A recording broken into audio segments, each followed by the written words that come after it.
soleil implacable.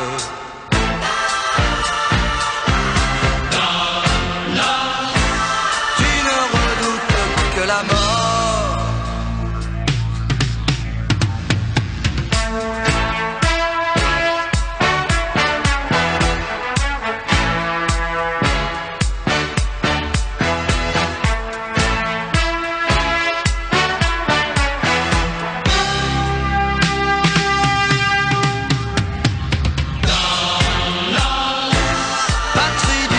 D'avocate. Ma tactique est légale.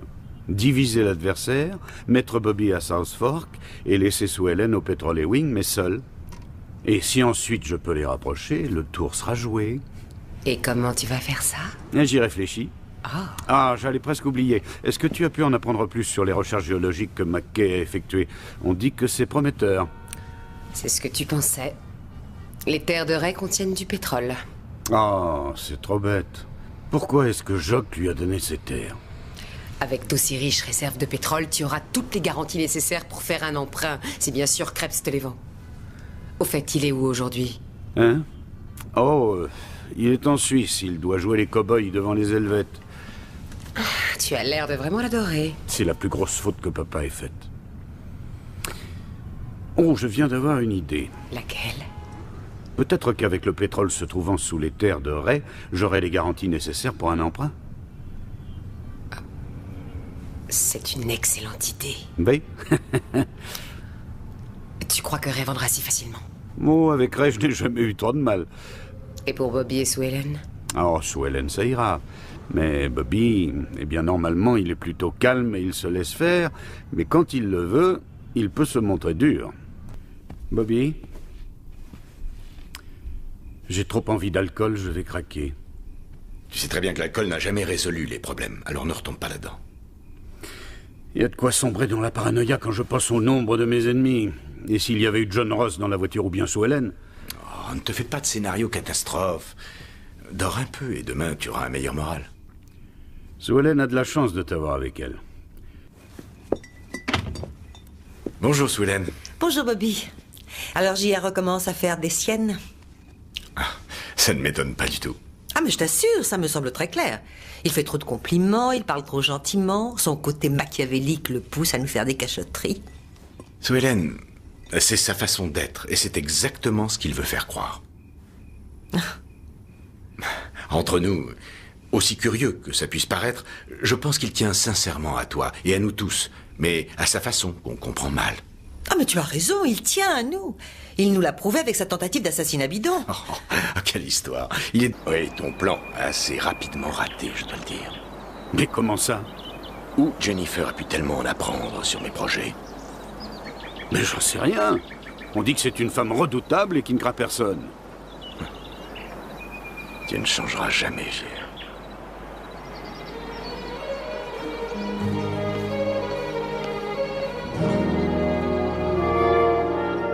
Je suppose que tu étais au courant de mon retour en ville. Tu as replacé la photo de papa. Oui, c'est sa vraie place ici. Elle n'aurait jamais dû être accrochée dans le bureau. Oui. Tu veux un verre, Bobby? Mais oui. Qu'est-ce que tu bois? Ah, du thé glacé. Les docteurs m'ont fermement conseillé de ne plus continuer. Ça me surprend. Parce qu'elle n'est pas à nous. Barnes l'a vendue à quelqu'un d'autre. Et à qui? À moi. Bobby?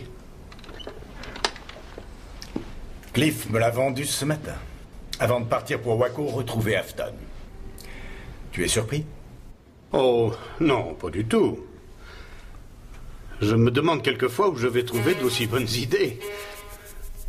Tu veux dire que ça faisait partie de ton plan initial? Je t'ai ramené dans le pétrole, Bobby. Dieu sait que ça a été difficile. Quant à vous, mesdames et messieurs, vous avez un gros problème. Et ce problème est assis juste là. Par sa seule faute, non seulement la société Ewing existe toujours, mais elle a un Ewing à sa tête. Et il y a un autre Ewing qui détient assez d'actions Westar pour éventuellement faire de votre avenir immédiat un enfer sur Terre. Sauf si vous reconnaissez avec moi que j'ai vraiment toutes les qualités nécessaires à la future prise en main de Westar. Ça n'arrivera jamais, Sire, jamais. Oh, ouvrez les yeux, Mac. Votre fameux programme est tombé à l'eau. Alors écoutez-moi bien. Vous devez réfléchir tout de suite à la meilleure solution dans l'intérêt de Westar. Vous serez toujours le pire des... Allons, ça n'a rien de personnel. Et vous savez que dans ce milieu, on gagne un jour et on perd le lendemain. Ah, Bobby, il fallait pas m'attendre, on se serait vu au ranch ce soir. Avec tout le monde autour pour te soutenir, ce serait inégal. Qu'est-ce qui te prend d'être furieux? Bobby, toi et moi ensemble, on vient de réussir le coup du siècle. Non, s'il te plaît, tu ne vas pas encore remettre ça. Tout ce que tu voulais, c'était contrôler Westar. Avoue-le, la société Ewing ne passait qu'après. C'est là où tu as tort, Bobby. Il y a deux choses au monde qui m'énervent. Cliff Barnes dirigeant la société Ewing et toi gaspillant ta vie en te contentant de diriger Southfork. Je savais que Cliff ne voudrait pas m'écouter et que pour m'ennuyer, il te vendrait la société Ewing s'il était bousculé. Et je savais que tu l'achèterais parce que c'était ta façon de t'opposer à moi. Ose dire que j'ai tort. Tu as tort. Alors pourquoi tu envisages de vendre Southfork? Et pourquoi ça te fait tellement plaisir que la famille se retrouve unie? Peut-être parce que j'en ai assez de t'entendre justifier les coups tordus que tu fais dans le pays, en disant que c'est pour le bien des Ewing. Et parce que c'est vrai.